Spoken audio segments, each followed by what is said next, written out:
रूस द्वारा यूक्रेन पर किए गए हमले के बाद से ही यूक्रेन में रह रहे हजारों भारतीय छात्रों का भविष्य अधर में लटक गया था। पर भारत सरकार की लगातार कोशिशों के कारण वे बच्चे जो वहाँ मेडिकल की पढ़ाई कर रहे थे लगातार सुरक्षित लौट रहे हैं। और हम देखते हैं किस तरह से इंदौर विमानतल पर जब वे बच्चे आए तो उनके परिवार वालों ने उनका कैसे स्वागत किया और फिर उसके बाद क्या क्या कहा उनमें से कुछ बच्चों ने। आइए देखते हैं वीडियो।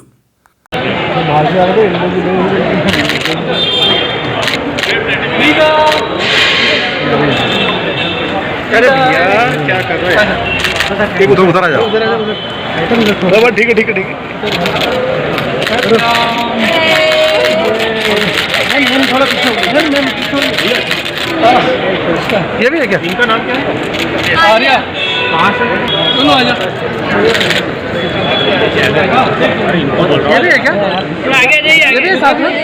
दादा साथ में पास में मैडम सामने मैम इधर घूम जाओ। ये बोलो भैया आपका नाम और आप कहाँ से आ रहे हैं? पास में और इंदौर से मैडम पास में ये मैडम पास में गले लगा लो जरा, गले लगा लो जरा। सर आप भी कर लो ऐसे लगा। किस तरह के हालात हैं वहाँ पर, कितना संघर्ष हो रहा है आपका यूक्रेन से बाहर निकलने? हम लोग टर्नोपिल से वहाँ पे बॉर्डर पर आए तो बॉर्डर पे बहुत ट्रैफिक था, मतलब 30 किलोमीटर तक का ट्रैफिक था। तो हम वहाँ पर रुके, हम लोग 30-35 किलोमीटर चले। हाँ, फिर हमको चेक पॉइंट हम लोग को मिला। वहाँ पर भी बहुत मुश्किलें थी। लड़कियों के लिए तो फिर भी ठीक है, जैसे लड़कों को प्रायोरिटी नहीं दे रहे थे, लड़कियों को ज़्यादा प्रायोरिटी दे रहे थे। तो फिर हम लोगों ने बहुत मुश्किल से मतलब वहाँ से क्लियर करा सब कुछ। और फिर जैसे हम लोग पोलैंड बॉर्डर पे पहुँचे तो तब से इंडियन एम्बेसी ने बहुत अच्छी तरीके से साथ दिया। वहाँ पे सारा कुछ उन लोगों ने रुकने वगैरह का करके रखा था और खाने पीने का। और फिर अगले ही दिन हमारी फ़्लाइट थी। किस तरह के इंस्ट्रक्शंस मिल रहे थे आपको? चल रहा था वहाँ पर, किस तरह के इंस्ट्रक्शन इंडियन गवर्नमेंट की उन्होंने पहले पे एडवाइजरी निकाली थी, बट हमको हमारे यूनिवर्सिटी में ऑफलाइन क्लासेस चल रही थी तो हम लोग आ नहीं सकते थे वहाँ से, क्योंकि हम लोग 3rd ईयर में हमारी क्रॉक भी थी इस बार। तो कोई चांसेस नहीं थे अगर हमको यूनिवर्सिटी मना करती कि आप मत जाओ। तो फिर उसके बाद जी जैसे ही युद्ध का हुआ तो उसके बाद हम लोगों ने नेक्स्ट डे ही रात में टैक्सी करवा ली थी और हम लोग वहाँ से निकल गए थे। आपका पूरा नाम बता दीजिए। आर्या सोनवाने, इंदौर से। मेरा नाम अनुष्का यादव है। मैं 4th ईयर MBBS की छात्रा हूँ। टर्नोपिल नेशनल मेडिकल यूनिवर्सिटी में पढ़ती हूँ। मैं उज्जैन में रहती हूँ और अभी वॉर की सिचुएशन की वजह से हमें घर आना पड़ा। वहाँ पर एयर सायरेंसिंग और एयर बॉम्बिंग का आ गए थे संकेत, जिस वजह से हमें बॉर्डर तक जाना पड़ा।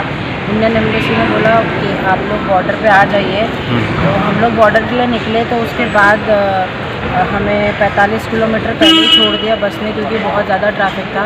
इस वजह से हमें रात में 2:45 बजे -15 डिग्री सेल्सियस में चल के जाना पड़ा। और फिर हम लोग बॉर्डर 2 दिन में क्रॉस हुई, क्योंकि रात में तो बॉर्डर बंद कर दी गई थी। तो हम लोग ने फिर सुबह ट्राई किया तो 2 दिन में हमारी बॉर्डर क्रॉस हुई। फिर हम लोग ने वीज़ा लगवाया। 2 बार वीज़ा लगने के बाद फिर इंडियन एम्बेसी का रिप्रेजेंटेटिव वहाँ पे हमें मिल गया और फिर वो हमें शेल्टर ले गए। हम 2 दिन से पोलैंड में थे। फिर आज के कल शाम को हमारी फ़्लाइट थी जो सुबह 9:30 बजे दिल्ली पहुँची। फिर अभी मेरी दिल्ली से इंदौर की फ़्लाइट थी तो फिर मैं फाइनली घर आ गई। आपके साथ यूक्रेन से कितने लोग आए और इंदौर के कितने लोग? बहुत सारे लोग थे, लेकिन मुझे ऐसे सब अलग अलग हो गए थे, क्योंकि कोई पहले आया कोई बाद में आया, जिस वजह से उन्होंने 2 ग्रुप बनाए थे, A और B। तो ऐसे सब अलग हो गए। मेरी इस जर्नी में माननीय सांसद अनिल सिंधिया जी और उनके PM मनीष जी ने काफ़ी मदद की है। वो हमें गाइडेंस करते रहे और इंडियन एम्बेसी से जो पंकज गार्ग जी अपॉइंट हुए थे उनसे कोऑर्डिनेट करते रहे। जो भारत सरकार ने वो मंत्री भेजे उनसे किसी से मुलाकात हुई आपकी? जी, वो हमें लेने आए थे। वो हमें एक्चुअली एयरपोर्ट पे मिले थे। कौन मिले थे? मुझे नाम नहीं पता।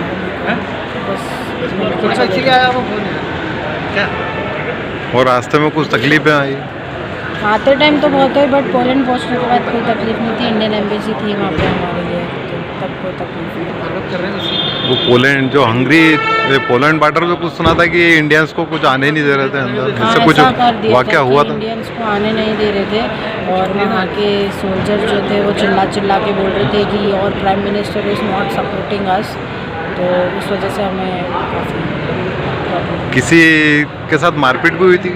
जी, लड़कियों को भी मारा जा रहा था पैरों से और बंदूक के पीछे जो रहता है ऐसा उससे, तो लड़कियों को भी काफ़ी दिक्कत थी। यूक्रेन के सैनिकों को? जी यूक्रेन जी, लड़कियों भी काफ़ी वॉरियर्स की तरह हम लोग फाइनली आ गए। Thank you.